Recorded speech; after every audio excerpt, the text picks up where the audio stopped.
Ok, donc aujourd'hui je vais vous montrer comment spawn trap sur BO1 Nuketown en mêlée générale.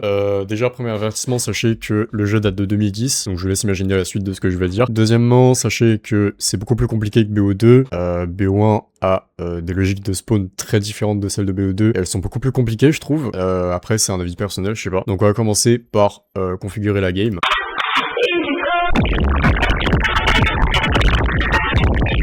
Il y a des paramètres très spécifiques à prendre en compte et à rentrer dans le serveur.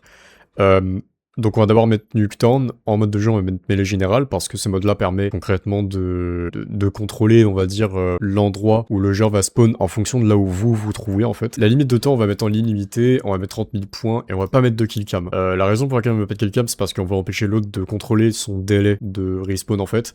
On veut qu'il respawn pendant un délai fixe, donc il aura pas de killcam. On va customiser les classes. Alors ça dépend si vous voulez les faire ou pas. Moi je vais forcer toutes les classes de tout le monde parce que il y a quelque chose de très spécial à prendre en compte. On va jouer L9-6, après tout le monde fonctionne avec ça. Et en fait, moi je mets pillard en atout 1 pour le plein de munitions. Et en atout 2, là par contre vous êtes obligé de faire ça, c'est de mettre impact lourd. La raison pour laquelle on met impact lourd, c'est parce que les spawns des ennemis vont être derrière des murs. Vous voulez faire beaucoup de dégâts à travers les murs, donc vous êtes obligé de mettre impact lourd. Surtout qu'on va modifier les paramètres de cet atout là juste après. Et en atout 3, vous mettez marathon, enfin mettez ce que vous voulez, mais prenez en compte que l'atout 2, c'est forcément impact lourd, pas autre chose. Vous mettez les santé à 50%, les dégâts au maximum et les dégâts explosifs au minimum. Et là on va paramétrer impact lourd pro pour qu'il soit en x4, en pénétration des balles, et en dégâts perforants en 200%. La troisième option, on n'a pas besoin de toucher, c'est pas très grave. Et on va lancer la game. Alors déjà, je vais montrer comment fonctionnent les spawns de BO1. Il y a, à ce que je me souviens, il y a 4 points de spawn trap qui sont assez, je vais pas dire qu'ils sont connus, parce que ça intéresse qui de spawn trap dans BO1, mais c'est les 4 grands spawn trap que vous aurez en fait dans BO1 Nuketown mêlée générale. Il y a ce coin là, ok, il y a ce spawn trap là, il y a celui-là, celui-là et celui-là. Je vais en montrer que 2 parce que je maîtrise que la moitié en fait, genre je maîtrise pas le spawn trap fenêtre et le spawn trap corner. Par contre je maîtrise celui-là et celui-là. Ok, donc je vais vous montrer ces deux-là, pas les deux autres parce que je veux pas vous raconter de la merde. Donc déjà, le premier spawn trap que je vais présenter, c'est celui-là. La manière dont BO1 fonctionne, elle est très... je vais pas dire qu'elle est chelou, parce qu'en fait, ça dépend complètement de où vous vous placez. C'est vous qui aura le contrôle, en fait, de où vous voulez les faire spawn. Dans un premier temps, si vous le tuez dans toute cette zone, ok, donc dans tout ça, même au fond, il me semble... Tout ça, tout ce qu'il y a derrière vous, il va spawn maison verte. Donc en fait, précisément, il va spawn un endroit comme là, je crois. Ouais, il va spawn là dans les souvenirs. Donc sa pauvre, ce sera exactement celle-là, ou celle-là, je me souviens plus. Et en fait, nous, on sera juste là. Donc en fait, concrètement, vous vous mettez sur le buisson, vous alignez votre sniper ici, et vous avez précisément tiré genre là. Ce tir-là, il est très sensible, parce que vous allez pas pouvoir tirer là, ni là, c'est vraiment là quoi. Bon là ça va merder, mais concrètement vous allez vraiment faire rire. Une astuce que moi je pratique pour éviter de rater ma balle, parce que ça se compte à la milliseconde près, hein, faut pas qu'il s'échappe. Moi ce que je fais, c'est que je me mets sur le buisson, au lieu de viser là, je vise là, au milieu, je saute et je tire. Et en fait ça va forcément le tuer en fait, donc c'est le premier point.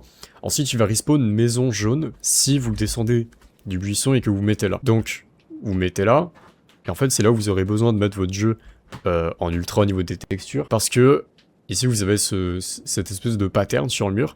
Vous allez juste aligner votre curseur ici, monter en haut et tirer. En fait, vous avez juste besoin de lever votre curseur en haut du pattern et de tirer. Vous n'avez pas besoin d'être extra précis.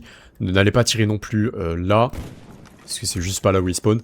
Vous allez tirer là. Ensuite, il va respawn là, si vous vous mettez à peu près ici ou ici. Là, exactement là. Parce que si vous mettez là, en fait, il va pas respawn là. Donc en fait, vous mettez à peu près là. Et si vous êtes sur ce point-là précisément, vous allez tirer sur le poteau blanc. Si vous êtes un peu trop sur la gauche et que vous voyez votre personnage descendre, un peu là, alors vous allez tirer à peu près ici. Pas sur le pot parce que ce sera trop à droite. Ensuite, il va spawn juste là. Donc, vous mettez sur le corner, hein, vous appuyez contre le camion, corner, et vous tirez là. Ok, si vous êtes un peu trop sur la gauche, vous verrez son bras apparaître, donc vous tirez là. Par contre, faites gaffe, la hitbox du camion, elle est horrible, parce qu'en fait, là, vous êtes en mode, ouais, je peux tirer sur le mec. Sauf qu'en fait, non. Là, ça tire dans le camion. Vous êtes vraiment obligé de vous mettre exactement comme ça. Une fois que vous l'avez tué, il y a deux possibilités. Soit vous vous mettez là, parce qu'il y a forcément respawn maison verte, peu importe votre placement.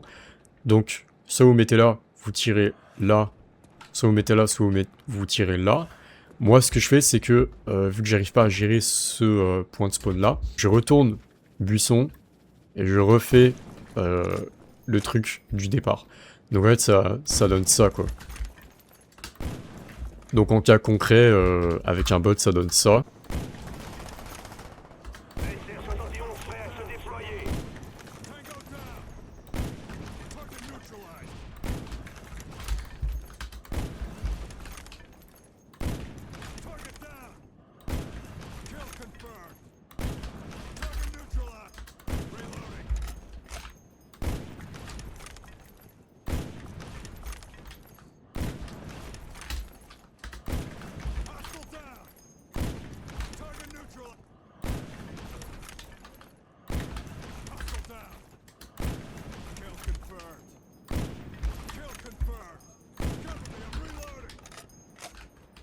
Donc ça donne ça, concrètement. Ensuite, le deuxième spawn trap en question, il est un peu plus compliqué, mais je suis beaucoup plus à l'aise avec. En fait, c'est concrètement, si vous vous retrouvez dans cette zone-là, à ce moment-là, tu es dans un deuxième point de spawn trap possible. Et en fait, il faut impérativement que l'ennemi se trouve dans toute cette zone-là. Ok, toute cette zone-là. Ouais, toute cette zone-là aussi. Sauf tout ça. Parce que, en fait, quand vous allez le tuer dans toute cette zone-là, vous allez devoir vous coller au bus, vous allonger et tirer là. Parce que sinon il va respawn là-bas et les spawns seront inversés et c'est là où je maîtrise pas et je veux pas raconter de la merde. Donc en fait vous vous allongez et en fait vous allez tirer là-bas. Pareil, pas besoin de beaucoup de précision, juste vous tirez là. Ensuite vous vous collez au phare. Alors c'est là où vous allez vraiment faire extrêmement gaffe à là où vous vous placez parce que c'est super sensible. Placez-vous vraiment devant le phare et vous allez tirer exactement là. Et en fait, ça va toucher automatiquement dans le corps. Ensuite, vous courez, vous sautez, et vous allez tirer, alors selon où vous avez atterri en sautant, soit vous allez tirer, par exemple, par là où je suis, soit vous allez tirer précisément là, soit vous allez sauter un peu trop loin, vous allez tirer là. Ok. Dans tous les cas, dans cette zone-là, il va respawn. Côté poteau blanc. Si vous avancez trop, il va juste pas respawn, donc faites super gaffe à ça. Une fois que vous l'avez tué, il va respawn côté bus. Donc pareil, comme tout à l'heure, vous allez tirer là. Ensuite, vous faites buisson. Vous allez tirer là, ou alors vous sautez, et voilà.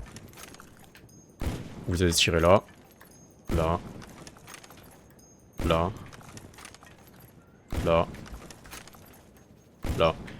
Et en fait, ça continue indéfiniment. Donc pareil, en cas concret, ça donne ça.